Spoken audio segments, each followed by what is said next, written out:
The trial is happening right next to the runway where MH-17 began its doomed flight 5.5 years ago.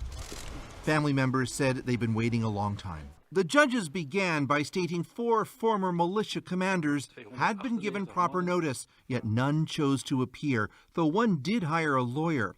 All are accused of bringing a missile launcher from Russia into Ukraine, where it shot down the jet, killing everyone on board. Op dit moment wil de rechtbank opmerken. The impact of the loss of so many human lives can hardly be imagined, said the presiding judge. One Amran, bin one Hussein. Then, in a somber moment, the names of all 298 victims were read out loud.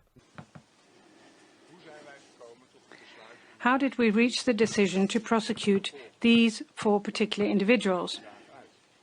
We'll gladly explain.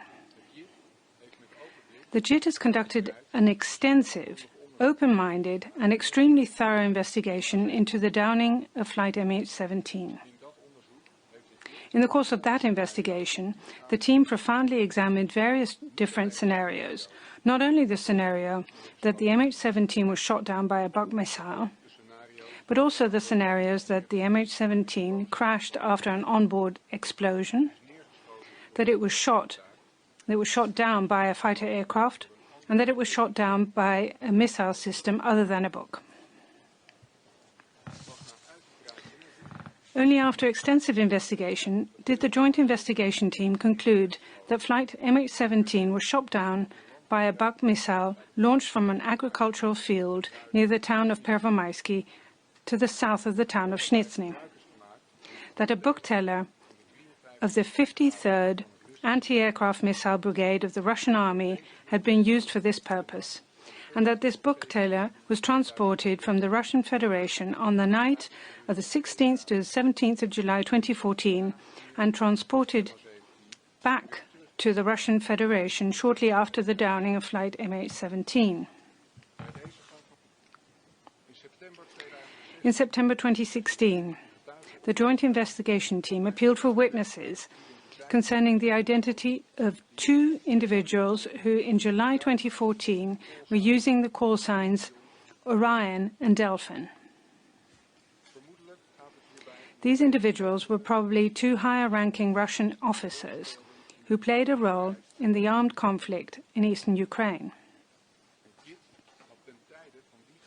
At the time of this witness appeal, in 2016, the JIT suspected that these men had also played a role in the downing of flight MH17.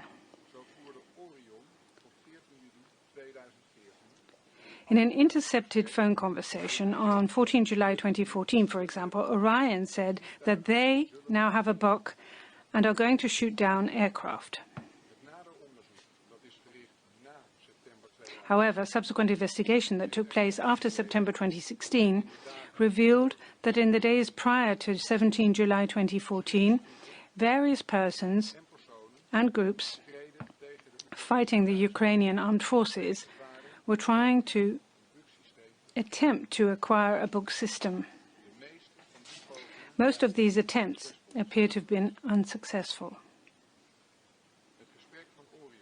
Orion's conversation on 14 July probably concerned a BUK tailor that was brought across the border from the Russian Federation, but then caught fire and was rendered useless before it could be deployed. Other telephone conversations featured discussion of BUK systems that were expected, but in the end were never delivered.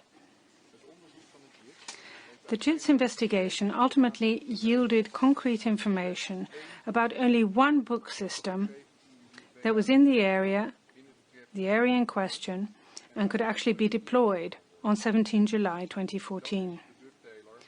That was the BUK tailor that was brought to the agricultural field near Pervomaisky. Therefore, in regard to Orion's telephone conversation, which in September 2016 seemed so relevant, we have now concluded, on the basis of the latest findings of the investigation, that the conversation was unrelated to flight MH17 and instead concerned a different BUK tailor which caught fire before it could be used.